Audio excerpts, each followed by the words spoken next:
at the word nucleophile. The word nucleo is related to the nucleus, which is the centre of the atom, and phile means loving. So when we're looking at a nucleophile, we're looking at a nucleus-loving particle. Now, the overall charge of the nucleus, well, the nucleus contains protons, which are positive, and neutrons, which are neutral, which means we want something that loves a positive charge. Now, as a result, nucleophiles are negatively charged ions or neutral molecules that are electron rich. So we've got some examples here. We've got the chloride ion. So chlorine has 1, 2, 3, 4, 5, 6, 7 outer electrons.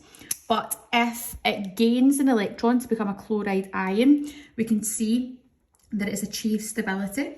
And this is how we would draw this as the Lewis dot diagram. Bromine, which is also found in group 7, has 7 outer electrons. And when it gains an electron, it becomes negatively charged. When we're looking at the hydroxide ion, oxygen's got 1, 2, 3, 4, 5, 6 outer electrons. Hydrogen forms 1 bond, and then the oxygen would gain an electron for the hydroxide ion. We can also do the cyano. So if I have carbon, we would represent this by a triple bond to the nitrogen. In here, the carbon would have 1, 2, 3 bonds. So we would have 1 unpaired electron here. Nitrogen would have 1, 2, 3 electrons found in that bond there. So then we would also have 4, 5 because that's got a lone pair, which means the negative charge is on the carbon here. Now, what we can do with the neutral molecules is we can draw them out. So water has this shape here. If we were to look up the electronegativities, so this time we're wanting to look up the electronegativities in the updated data booklet, and what we would find is that the electronegativity of hydrogen is 2.2, and if we look up oxygen, the new value for oxygen is 3.4. which means there's a difference in electronegativity. This would be delta positive and this would be delta negative. But if I was to draw this like the Lewis dot diagram, I'd have my oxygen and I'll have my 2 hydrogens here. So I've still got that angular shape. And I would have 1, 2, 3, 4, 5, 6 outer electrons, and this would be the sharing of a pair of electrons between the oxygen and the hydrogen. You'd want to draw these a wee bit closer. But what we can see here is that we have lone pairs. So water has 2 lone pairs. Now remember, we want to have something that loves a nucleus, so something that loves a positive. Electrons are negatively charged, so that's electron dense. And we also have ammonia, which is NH3. And that would be in your trigonal pyramidal arrangement. Again, if we were to draw this out, let's have my nitrogen, and then I've got my pairs of electrons, 1, 2, 3, 4, 5 outer electrons for nitrogen. And we can see that it's got 3 bonding pairs from the diagram. So we've got 1, 2, 3. And again, what we can see here is we have 1 lone pair, which would love a nucleus. So these are always attracted towards atoms that bear either a delta positive charge or a full positive charge, and they are capable of donating an electron pair to form a new covalent bond.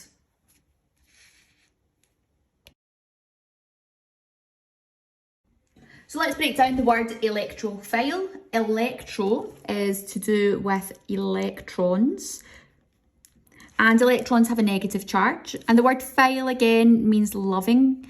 So essentially electrophile means electron loving or negative loving. What loves a negative is a positive. So when we're looking for electrophiles, we're either looking for some positively charged ions or we're looking at neutral molecules, okay? Positive ions, the most common one, would be your hydrogen ion. Now the reason being is hydrogen has got a low electronegativity and therefore can often lose its one electron to form a positive ion. This also links into the topic of acids and bases. Acids donate protons, and that's because it prefers to stay as ions than molecules, and strong acids fully dissociate to leave us with lots of H+ ions. Another one that we have to know, that you'd just be able to see in a past paper question from the notation of it, would be your NO2 positive. And we'll come on to that when we're doing our synthetic mechanisms later on in this topic. Some neutral molecules. The one that I like to focus in on is looking at your hydrogen halides. Okay, these are really important for electrophilic addition reactions. What we can see here is we've got hydrogen chlorides. Hydrogen has got an electronegativity of 2.2. Chlorine has got an electronegativity of 3.2, which means this is delta negative and this is delta positive, and we have a polar molecule. If I wanted to show the electrons here, 1, 2, 3, 4, 5, 6, 7 outer electrons for chlorine, and the one electron that the hydrogen had, which is now formed in a covalent bond with the chlorine, is found closer to the nucleus of the chlorine atom due to having a stronger pull for bonding electrons. What we can see here with this polar molecule is that we've got a delta positive, which means it's electron deficient, and a delta negative, which means it's electron dense.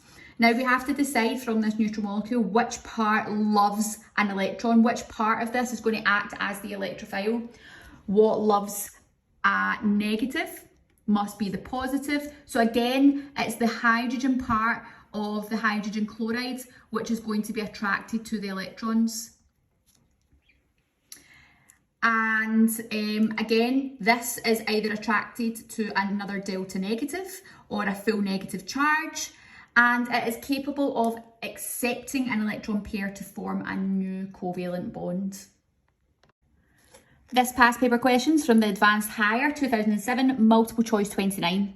Which of the following has nucleophilic properties? So remember, nucleophile means nucleus loving. What particles are found inside the nucleus? We have protons, which are positive. We have neutrons, which are neutral. So the overall charge of the nucleus is positive. So we want something that's positive loving. Straight away, we can eliminate out multiple choice answers B and C because those are positive charged particles. If we put two positives together, they repel, they don't attract. And that leaves us with A and D. Now, A is a sodium atom. So sodium atom has the electron arrangement 2, 8, 1. Now it is neutral because it is an atom and not an ion. But the sodium atom, we know that metal atoms want to lose electrons. So the only thing that atom could go to form, if it wanted to, would become a sodium ion, which again would be positively charged. It's not asking us about the sodium ion, it's asking us about the sodium atom, which is neutral. However, if we look at D, we have ammonia. Now I'm going to do the covalent sharing diagram of this. So if I draw nitrogen and I draw the 5 outer electrons, 1, 2, 3, 4, 5. I've got my hydrogens, it's 3 bonds. What I can see here is that I have a lone pair. And that lone pair of electrons are negatively charged. Negatives love a positive, so the correct answer to this is multiple choice answer D. This past paper questions from the Advanced Higher 2010, multiple choice 31. Which of the following is the most reactive as a nucleophile? So again, the word nucleophile means nucleus loving, which means it needs to love a positive. If we look at bromine, bromine is non-polar, so there's no difference in electronegativity. So this would not be attracted to a nucleus. It's quite happy being by itself. If I look at B, I have got a monohaloalkane. And if I'm looking at the nucleophile, I need to see which part would like a nucleus. We are going to look at nucleophilic substitution reactions, which this would most likely undergo. So an electrophile would be more likely to attack this. This leaves us with C and D, which are very similar. And what we can see here is when we have the ammonium ion and the ammonia. With the ammonium ion, the nitrogen had donated a pair of electrons to form a dative covalent bond with a hydrogen. And that means that the nitrogen's got a positive charge. This one here, if we were to draw this out, the ammonia has got a lone pair here. And as a result, this here would be the best nucleophile. Now, if you're unsure about how to do these ones, what we can do is we can actually calculate the number of electron pairs. So if I take the nitrogen, which has 5 outer electrons, which I can see in my diagram, plus it's got 4 things attached from the formula, 1, 2, 3, 4. And because it's got a positive charge, we need to minus 1, because this is, we're looking at calculating the number of electron pairs. Positive charge tells us it's lost an electron. How many electrons are found in a bond is 2, so we divide it by 2. 5 plus 4 equals 9, take away 1 gives us 8. So 8 divided by 2 would mean that we've got 4 electron pairs. We need to see how many are bonding and how many are non-bonding. Because we've got 4 things in the formula, we've got 4 hydrogens, that means that we've got 4 that are bonding, we've got 0 non-bonding or lone pairs. If we were to do the same here, nitrogen's got 5 outer electrons, plus this time we've only got 3 atoms that are attached. And we divide that by 2 because there are 2 electrons in a bond. That gives me 8 divided by 2, which gives me 4 electron pairs. However, we need to see how many are bonding and how many are non-bonding. We've got 3 atoms which are attached to the central atom, which means we've got 3. Which means we have to have 1 non-bonding, which is our lone pair, which we can see in this diagram. So the correct answer to this is multiple choice answer D. This past paper questions from the Advanced Higher 2009 multiple choice 24. Which substances act as electrophiles in the above reactions? So if we look at reaction 1, we're looking at the word electrophile, which means electron loving, which must mean it loves a negative charge. We know that if you put a negative and a negative together, they repel, they don't attract, which means we can eliminate out the hydroxide ion. And the reason that we eliminate out this here is because our electrophile has to be a reactant, which means in reaction 1, CO2 must be our electrophile.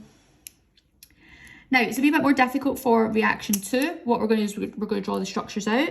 If I was to draw C2H4, that is ethene. And what we can see here is we've got a carbon to carbon double bond. Now that means that between the carbons we have a sigma and a pi bond. Sigmas are formed by end-on overlap, pi's are formed by side-on overlap. But what we've got within this small area is we've got a lot of electrons that are found inside here. Okay, we've got lots of electrons that are inside there. If I was to draw my bromine, now bromine, Br to Br, is non-polar, okay? However, because this undergoes an addition reaction, this means that the pi bond has to break, and for that pi bond to break, something must be attracted to this, which actually means that this bromine molecule, the Br2, is my electrophile. And the alkene will undergo electrophilic addition reactions, which we'll go into in the next video. So the correct answer to this is multiple choice answer C. This past paper questions from the Advanced Higher 2017, multiple choice 14. The nucleophiles in these two reactions are, so what we want to do is for reaction 1 and reaction 2 to draw out the reacting particles. And what we can see is the word nucleophile means nucleus loving. I want to see something that loves a positive.